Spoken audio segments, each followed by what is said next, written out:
All right. So I'm going to blank this so you don't read it and tell you a story. Fred read about this, but it was right when I handed in my paper. I was done with the paper I gave Fred, and sorry, Dr. Shea, and I was feeling so emotionally intelligent. And my wife and I, our refrigerator broke that we've had for like 20 years. So we had to go to Spencer's. You guys know Spencer's? It's in the East Valley. To buy new appliances. We were just going to go ahead and buy everything new so they all matched.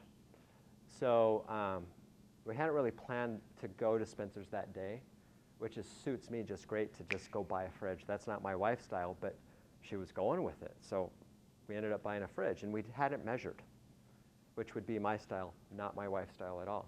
So the salesman who was eager to make the sale asked us when the house was built. We told him when it was built. He said, oh, yeah, that's standard. It's this wide. So we said, okay, cool. Trusted him because he wanted the sale, and my wife was being spontaneous for a purchase in our home. So we went with it. So our fridge had broken. We were without a fridge already, so they deliver the fridge. You know what I'm going to say? Half an inch too big. It would not fit in the space. Allotted.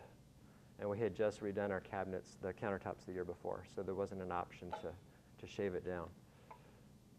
So we called and spoke to a person and spoke to a person. And we had previously purchased something from Spencer's and when something didn't go right, sort of got a runaround a little bit. And that kind of thing irritates me. I become very spiritually unintelligent in those times. And so this was starting to happen with this episode. And so we got the second fridge, and they were supposed to refund us some money, the replacement fridge that did fit. After a week, they didn't deliver it when they were supposed to. They didn't have it in stock.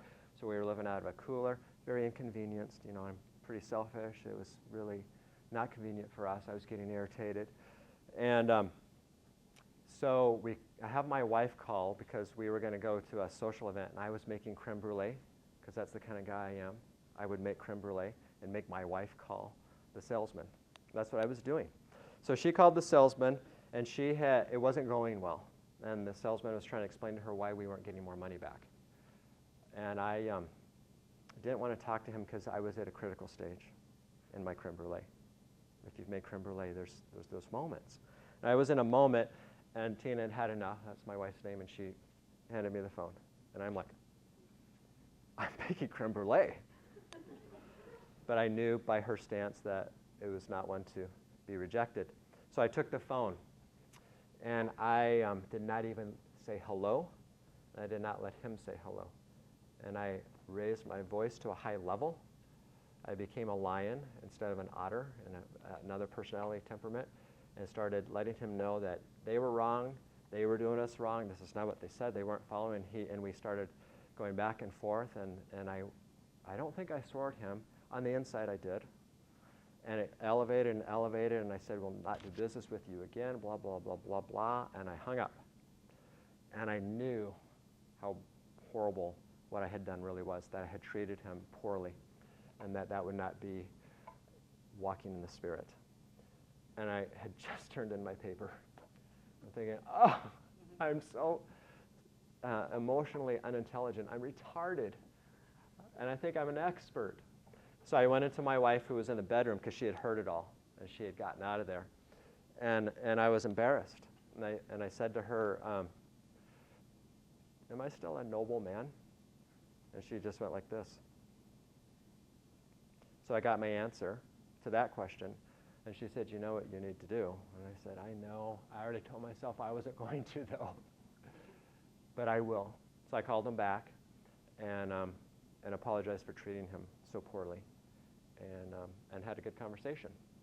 Nothing changed other than I admitted that I was emotionally intelligent. So now we call that going Spencer's because it was Spencer's. So Tina says, are you going to go Spencer's on me? Do you ever have moments like that? Is that just me? Or you have your buttons and you lose it. And that's a part of emotional intelligence. And today you'll start to understand a little bit about why. This is the phrase I came up with, emotional incontinence. Graphic but true. I was emotionally incontinent in that moment. I just let it all out there. So emotional incontinence happens when we temporarily and effectually lose control of our emotional temperance, even-keeledness emotionally.